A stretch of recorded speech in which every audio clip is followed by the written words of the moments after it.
C'est un chaos, assassin, ravageur, que Loïc Tajan, le boxeur professionnel de Ring-Mondoré, a infligé samedi 12 avril chez lui à Villemandeur au Vénézuélien Helio Canario. L'enjeu était de taille, le titre intercontinental WBF. Alors Loïc, remets de tes émotions suite à la victoire, belle victoire. Belle victoire, remis de mes émotions, faut le dire rapidement, hein, les émotions elles sont encore bien présentes. Est-ce que justement tu peux nous raconter ce combat qui a duré 1 minute 20, 24 secondes? Super long, c'est pas le plus court combat que j'ai fait plus court que ça. C'était le 50e gala que mon coach organisait, donc c'est pas rien non plus. Toute la soirée était vraiment énorme et grandiose et à aujourd'hui, je peux le dire, et fièrement, on n'a absolument rien à envier à personne. Et justement, est-ce que avant le combat, tu as eu quelques appréhensions, d'autant plus que ton adversaire n'était pas des moindres, hein, c'était un adversaire coriace, difficile à gérer, vu son palmarès, vu son parcours. Est-ce qu'il y a eu quelques incertitudes avant le combat?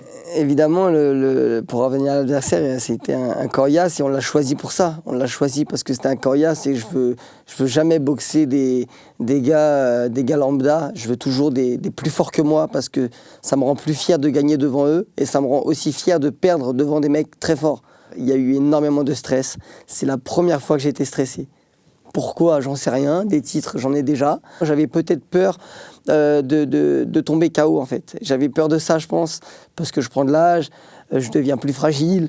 Avant que je monte sur le ring, j'avais énormément de pression et je faisais que de le dire dans le vestiaire. J'ai la pression, ça me fait bizarre, j'ai la pression. Un fait rarissime dans ta carrière, la présence de ta maman. C'est une première en 25 ans qu'elle assiste à un combat. Parce que normalement, elle regarde jamais. Et je comprends, je me mets à la place d'une mère de famille qui voit son fils prendre des coups de poing dans la tête. En plus, moi, je suis quelqu'un de gourmand, j'aime les coups et je les prends. Des fois ça marche bien, des fois ça marche pas. Enfin bref, c'est jamais plaisant pour une maman de voir son fils se faire taper.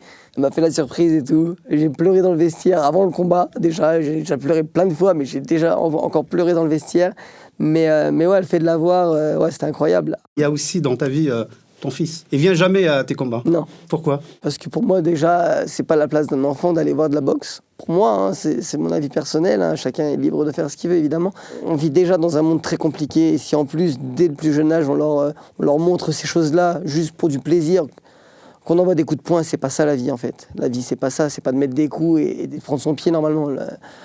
C'est beaucoup mieux de se faire des câlins et des bisous plutôt que de se prendre des coups de poing dans la gueule. Et donc, non, mon fils, je le préserve de ça, et je le préserve aussi de voir son père finir en croix. Pour un gamin de 5 ans, je pense que ça peut être un choc émotionnel qui suivra toute sa vie s'il voit ça. Loïc Tajan, dans quelques mois, après ce titre, est-ce qu'il y a des perspectives, est-ce qu'il y a des projets? Si je dois me projeter dans un avenir en tout cas très proche, c'est que cette ceinture-là, je dois la défendre. J'ai 6 mois pour la défendre. La boxe t'a offert quoi dans ta vie? L'humilité, le respect, l'amour, peut-être une stabilité aussi. J'étais un petit garçon très agité. Il y a la boxe et autour, il y a un cadre et j'ai jamais dépassé ce cadre après.